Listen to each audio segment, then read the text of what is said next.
Assalamualaikum warahmatullahi wabarakatuh. Kami dari kelompok 3 akan mempresentasikan hasil review paper dari kelompok kami. Sebelumnya, perkenalkan, nama saya Musafir Fikriani dan rekan saya. Saya Muhammad Zainul Abidin.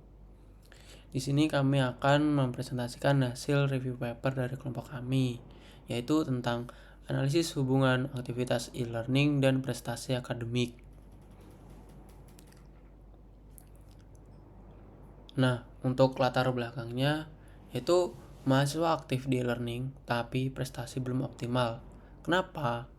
Banyak problem yang menjadikan mahasiswa itu banyak aktif di learning tapi prestasi belum optimal, karena banyak mahasiswa ingin lebih cepat selesai mengerjakan tugas daripada mencapai prestasi yang diinginkan. Karena mungkin banyak mahasiswa berpikir untuk memenuhi tugas itu kewajiban, tapi untuk prestasi mungkin itu tidak kewajiban bagi setiap mahasiswa. Makanya banyak siswa aktif di learning tapi prestasinya belum optimal. Oleh karena itu, kami dari kelompok 3 itu mencari beberapa paper yang berhubungan dengan e-learning dan juga prestasi. Lalu tujuan kami yaitu menganalisa hubungan aktivitas e-learning dan prestasi akademik dengan pendekatan data science. Karena untuk memenuhi matkul data science ini, kita harus mereview paper dan ada keterkaitannya dengan data science. Dengan tujuan lain yaitu tidak jauh dari latar belakang, yaitu mencari paper yang berhubungan dengan e-learning dan juga prestasi. Karena banyak mahasiswa yang aktif di learning tetapi tidak bagus dalam prestasi akademiknya. Jadi itu menjadi alasan kita untuk mencari beberapa paper yang bertujuan atau berlatar belakang dengan mahasiswa yang aktif di learning dan berhubungan dengan prestasi yang belum optimal. Next. Oke, selanjutnya untuk artikel pertama yang kami pilih adalah tentang yang berjudul tentang The Influence of Learning on Exam Performance and the Role of Achievement Goals in Shaping Learning Patterns. Yang dimana masalah utama pada artikel ini adalah belum banyaknya penelitian yang mengukur seberapa besar aktivitas belajar online yang benar-benar mempengaruhi nilai ujian mahasiswa, yang memungkinkan mahasiswa itu mungkin memang membuka materi tetapi tidak mencerminkan hasilnya pada aktivitas tersebut. Nah, kemudian solusi yang kami temukan dalam artikel ini adalah artikel ini menggunakan model analisis structural equation modeling atau SEM untuk memetakan hubungan aktivitas dan prestasi. Nah, artinya adalah dengan SEM ini hubungan peneliti menggunakan hubungan antar variabel yang dapat dianalisis secara kompleks, misalnya bagaimana durasi belajar, terus keterlambatan dalam akses materi atau pengumpulan tugas, sehingga mempengaruhi prestasi akademik mahasiswa tersebut. Oke, selanjutnya data dari artikel ini itu peneliti menggunakan data-data seperti berikut. Ada durasi belajar, konsistensi akses, keterlambatan, dan nilai ujian mahasiswa. Nah, peneliti di sini menggunakan menganalisis model SEM itu menggunakan data-data ini yang dianalisis meliputi durasi belajar, konsistensi waktu, tingkat keterlambatan mengakses materi, serta nilai ujian akhir. Selanjutnya, hasil yang kami temukan dari artikel ini adalah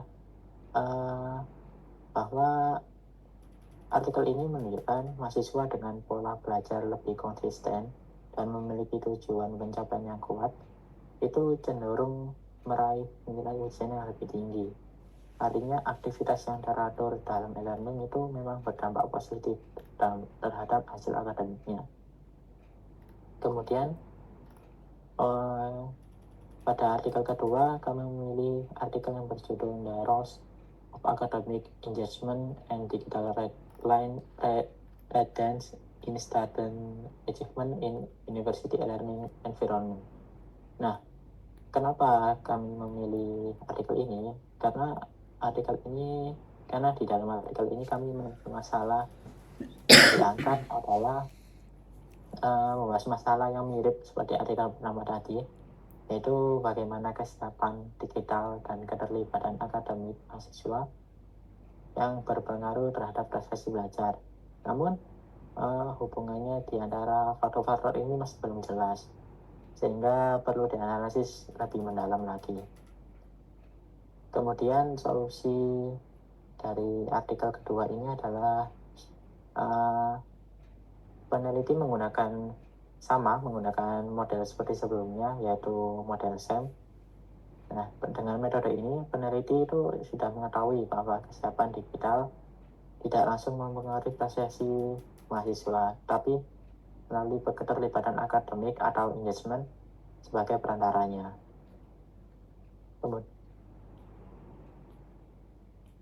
Kemudian data dari artikel kedua ini didapatkan dari survei kepada mahasiswa yang mengikuti pembelajaran daring.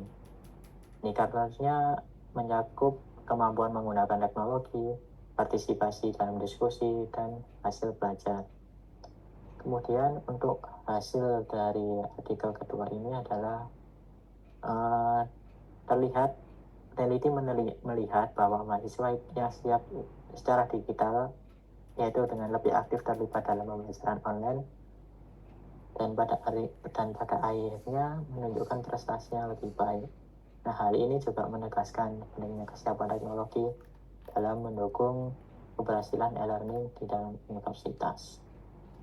Oke, untuk artikel ketiga bisa dilanjutkan oleh Mas Hafiz. Nah, untuk artikel ketiga sendiri yaitu berjudul tentang Students Academic Performance and Engagement Prediction in a Virtual Learning Environment Using Random Forest with Data Balancing. Nah, untuk permasalahan dari artikel ketiga ini yaitu sulit memprediksi prestasi mahasiswa dari aktivitas e-learning secara otomatis karena kita tidak dapat menentukan langsung berapa sih prestasi dari setiap mahasiswa itu dalam menggunakan e-learning. E-learning juga tidak menyediakan tidak semua e-learning menyediakan tentang prediksi prestasi mahasiswa tersebut. Jadi, setiap e-learning mempunyai fungsi dan kegunaannya yang berbeda-beda. Namun, ada beberapa e-learning yang tidak mencantumkan atau memberikan isi prestasi dari setiap mahasiswa tersebut. Next, Mas.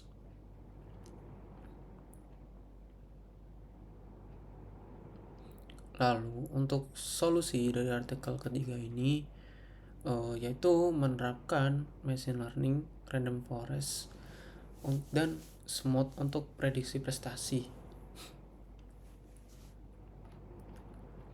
Dengan adanya penerapan menggunakan machine learning tersebut, peneliti dapat mudah untuk memprediksi hasil prestasi mahasiswanya, bukan dari satu persatu namun dari keseluruhannya. Karena dengan teknik tersebut, peneliti dapat mudah untuk memprediksi prestasi dari setiap mahasiswa tersebut. Next, Mas.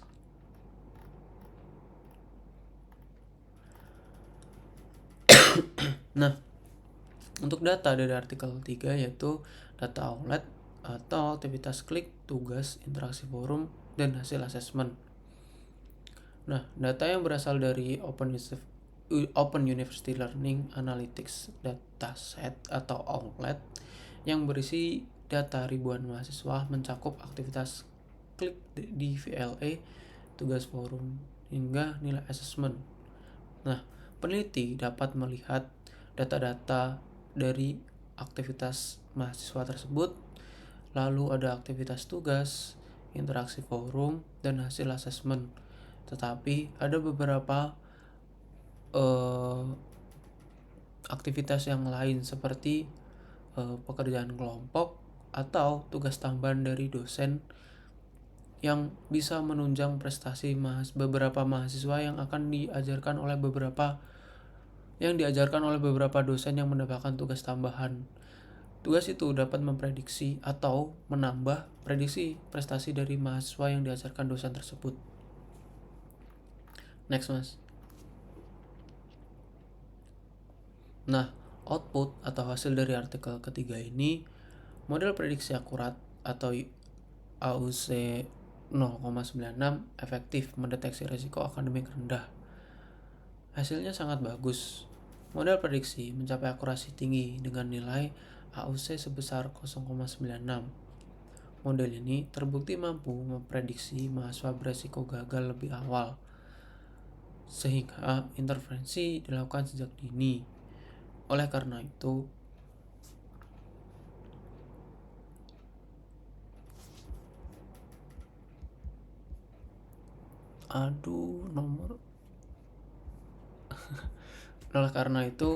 hasil yang diberikan itu sangat akurat dan beresiko rendah. Next, Mas. Nah, dari persamaan dari ketiga artikel yaitu memiliki hubungan yang sama, antara lain yaitu hubungan aktivitas e-learning dan prestasi akademik dari setiap artikel, yaitu berhubungan tentang aktivitas e-learning dan juga prestasi mahasiswa. Lalu semua artikel atau jurnal memakai pendekatan data science dan juga menggunakan prediksi perhitungan.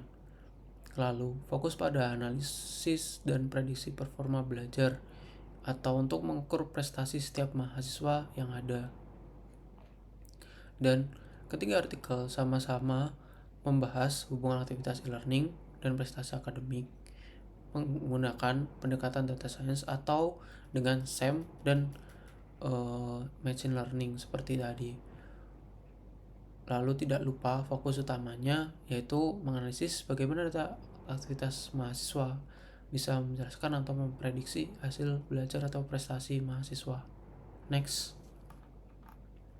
Nah, perbedaan dari artikel 1 dan 2 itu menggunakan pendekatan SEM atau prediksi SEM. Lalu untuk artikel ketiga menggunakan pendekatan machine learning atau random forest dan variabel dan sumber data yang berbeda-beda setiap jurnal atau papernya. Next. Kesimpulannya, aktivitas e-learning berpengaruh signifikan terhadap prestasi akademik mahasiswa karena banyak mahasiswa yang banyak menggunakan e-learning namun prestasi akademiknya sangat rendah. Hanya untuk mengumpulkan tugas saja, tidak fokus kepada prestasi akademik yang ia inginkan. Lalu, teknik data science efektif menganalisis dan memprediksi performa belajar mahasiswa. Karena dari teknik tersebut, data science dapat menghasilkan atau memprediksi hasil yang sangat luar biasa karena dapat memprediksi hasil yang tidak bisa ditentukan secara kasat mata. Next. Terima kasih. Sekian dari kelompok kami. Mohon maaf bila ada salah kata. Wassalamualaikum warahmatullahi wabarakatuh.